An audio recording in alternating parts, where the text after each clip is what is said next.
Alright guys, I'm doing a review of this Ricola. Now, I got this at Costco. These are on sale at Costco.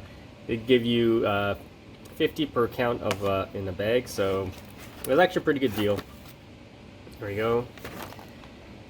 I used to like these when I was a kid, so here we go. Here's the back. If you guys want to read the ingredients, pause the video. Alright, let's open this up. So as you can see, it comes in 2 bags there. So we'll take this one out, and here you guys, it's the same as the box.